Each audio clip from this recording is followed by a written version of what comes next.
appeared before the Congressional Committee to tell what I knew of activities which might lead to an attempt to set up a fascist dictatorship.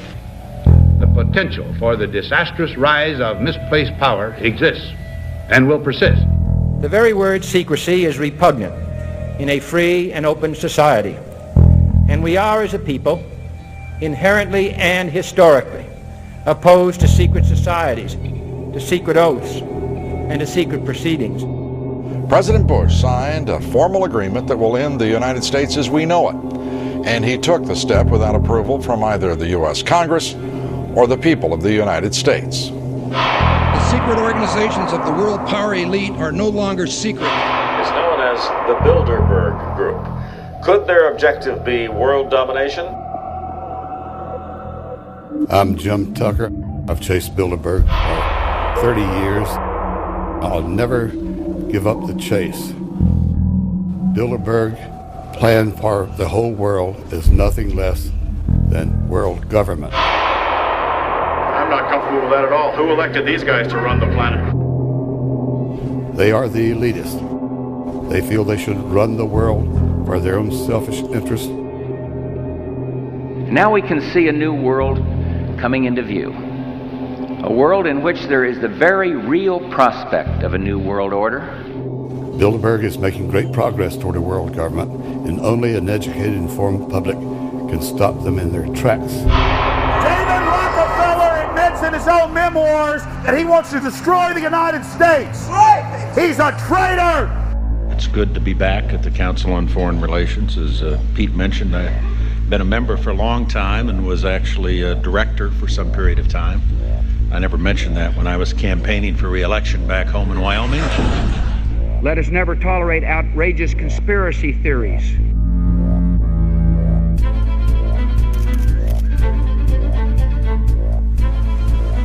I need you to move off the property, please. Some shots were fired.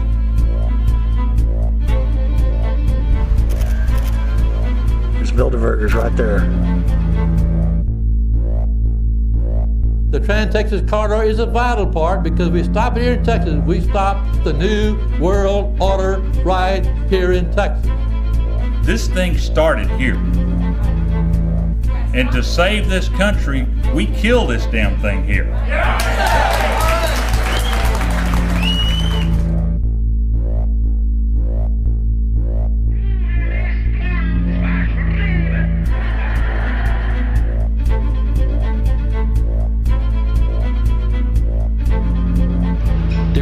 A chance for the President of the United States to carry out a phrase his father used, and that is a new world order.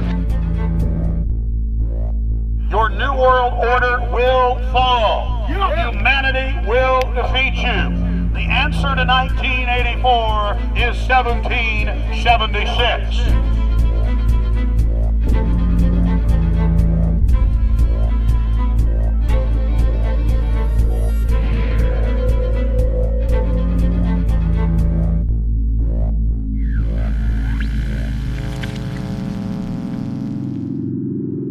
In the near future, Earth is dominated by a powerful world government. Once free nations are slaves to the will of a tiny elite. The dawn of a new dark age is upon mankind. Countries are a thing of the past. Every form of independence is under attack, with the family and even the individual itself nearing extinction. Close to 80% of the Earth's population has been eliminated. The remnants of a once free humanity are forced to live within highly controlled, compact, prison-like cities. Travel is highly restricted. Superhighways connect the megacities and keep the population from entering into unauthorized zones. No human activity is private. AI supercomputers chronicle and categorize every action. A prison planet dominated by a ruthless gang of control freaks, whose power can never be challenged. This is the vision of the global elite, their goal. A program of total dehumanization, where the science of tyranny is law. A worldwide control grid, designed to ensure the overlord's monopoly of power forever. Our species will be condemned to this nightmare future unless the masses are awakened to the New World Order master plan and mobilized to defeat it. Erected by a secretive group, the Georgia Guidestones are a testament to the elite's plan for a world religion, global laws, with a global court and army to enforce it. And set in stone, it is written that the population never rise above 500 million.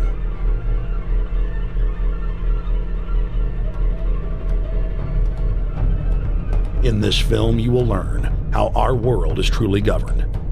You will see how highly secretive roundtable groups interlock to form a global intelligence network.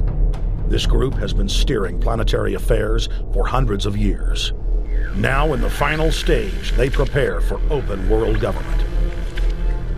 A goal tyrants throughout history have lusted after. Dr. Michael Kaufman is a published ecologist specializing in ecosystem research, forest ecology, and ecosystem classification. Dr. Kaufman played a key role in blocking the ratification of the Convention on Biological Diversity in the U.S. Senate. The concept of a New World Order has been around for centuries. It's been receiving tremendous play over the last half of the 20th century. George Bush, the first senior president, George Bush, used it a lot in his speeches and really implies that he really wants to see a order in which we have a universal or a global type of governance in which every human being on planet Earth is ultimately responsible to policies that are being formulated at the international level. It is a big idea, a new world order.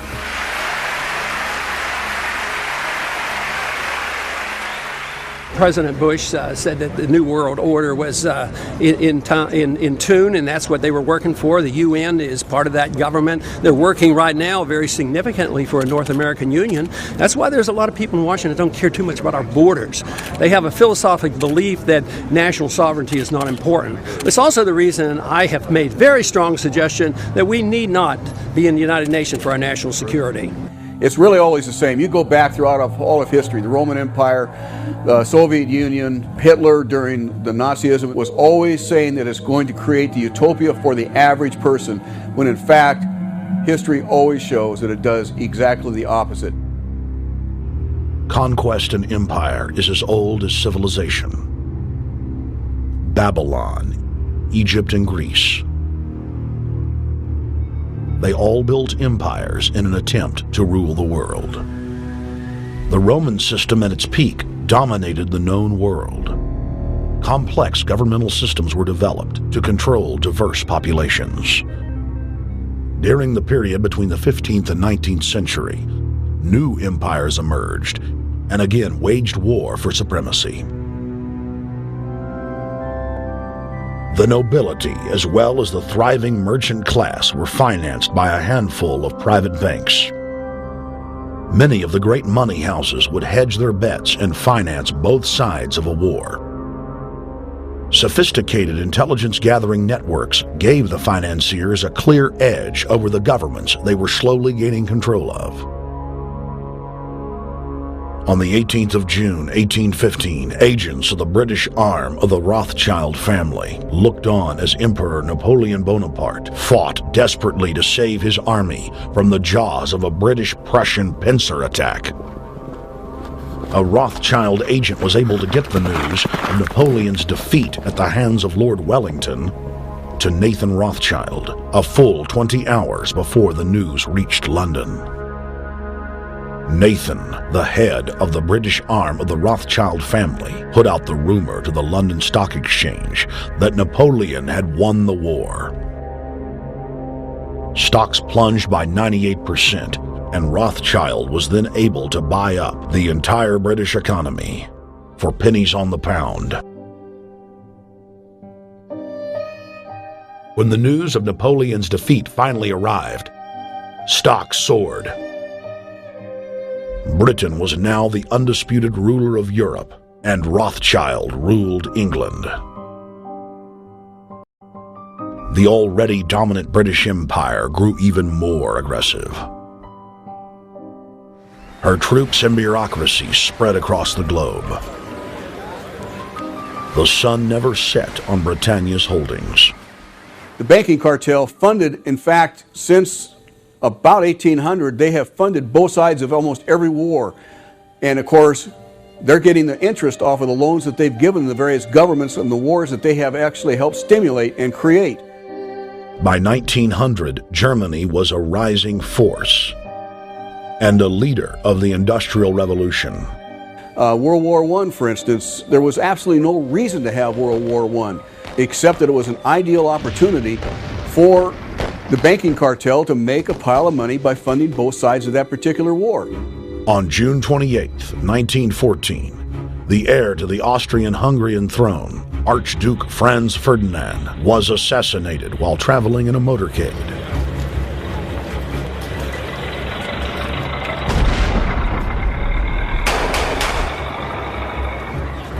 The Black Hand, a Serbian secret society with connections to French and British intelligence, took credit. World War I had begun.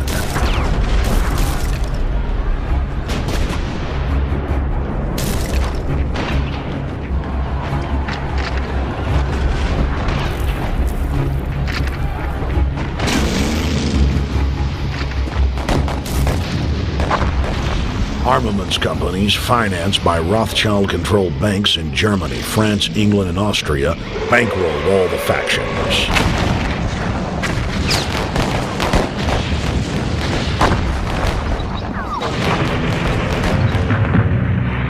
At least 20 million were killed in the war.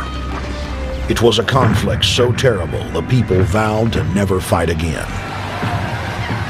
They dubbed it the War to End All Wars. Question is, why did they want war? Well, first of all, is money and power.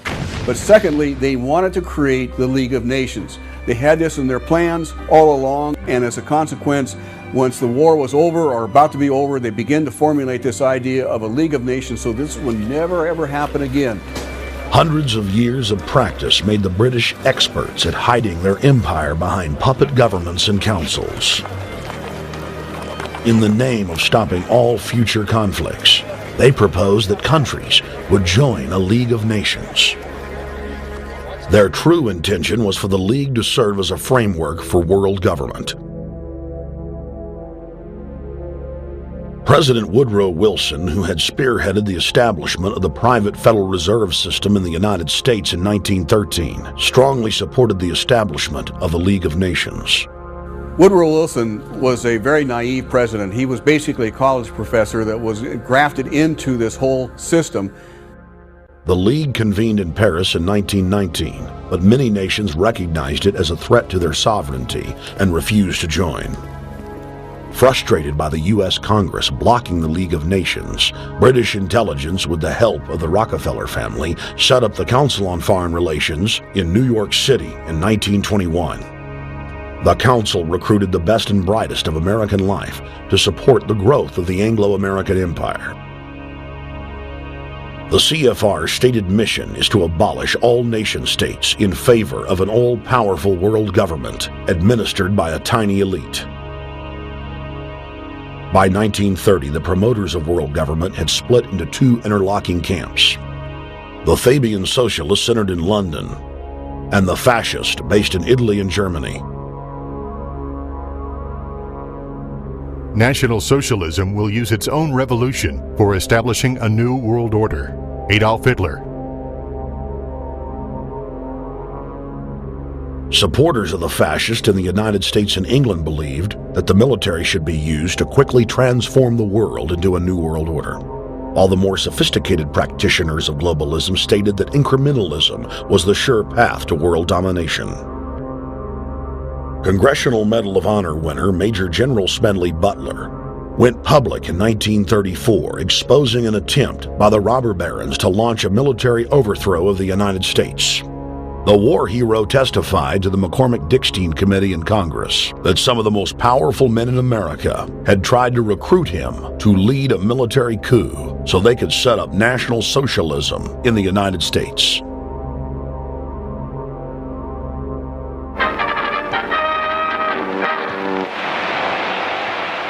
I appeared before the Congressional Committee the highest representation of the American people under subpoena to tell what I knew of activities which I believe might lead to an attempt to set up a fascist dictatorship. I was supposed to lead an organization of 500,000 men, which would be able to take over the functions of government. The fascist had also made deep inroads in England. Edward VIII, King of England, was forced to abdicate the throne because of his public support for Hitler. Was es sich dabei nicht nur das negative Problem der Bekämpfung dieser Lehre und ihrer Organisation handelt, sondern die Durchführung der positiven Aufgabe der Gewinnung des deutschen Arbeiters für den nationalen Staat.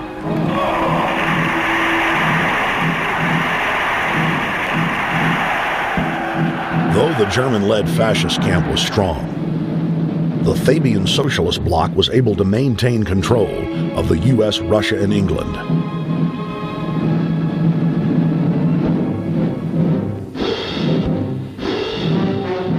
In the build-up to World War II, and during the conflict, the bankers again financed both sides, just as they had done with Napoleon.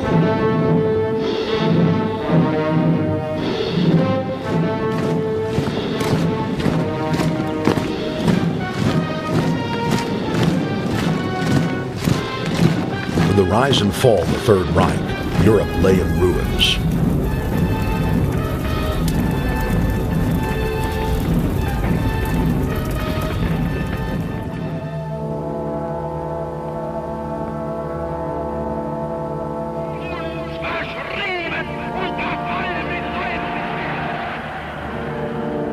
Once again, the elite claimed that only global governance could save humanity from certain destruction.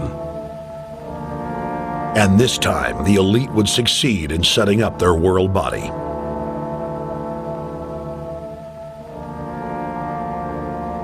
In April of 1945, at the Presidio Naval Base in San Francisco, the United Nations was founded by the victors of World War II. The United Nations complex was then built in New York City on land donated by John D. Rockefeller. Shortly after the elite established the United Nations as their base in the United States, the newly formed World Council quickly began work on the next phase in their plan, the incremental formation of continental superstates. The first step in their trilateral plan was the creation of the European Union. Unifying Europe had been tried many times and was extremely unpopular. Where Napoleon and Hitler had failed to accomplish their goals using force, the globalists would succeed using stealth. The British spearheaded the formation of the Council of Europe on May 5, 1949. The Treaty of London claimed to only establish trade ties between European nations, like NAFTA or GATT in North America.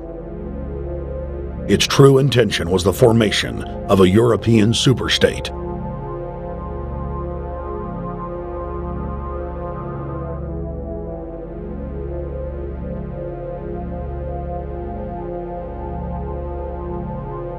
In 1954, the elite of the planet met in secret at the Bilderberg Hotel in Oosterbeek, Holland. The Bilderberg Group would later admit that their mission was the formation of the EU. Once the EU was established, under the guise of trade deals, a North American Union and Asian Union would be formed. The three interlocking superstates formed the core of the global government, while the United Nations would serve as a world regulatory and enforcement body over the Third World subregions. The Bilderberg Group consists of the heads of all of the managing roundtable groups that steer individual countries. Picture the elite power structure of the world as a giant pyramid, with only the elite of the elite at the tip top of the capstone. The group has been so secretive that until the mid-1980s, the controlled corporate media denied its existence.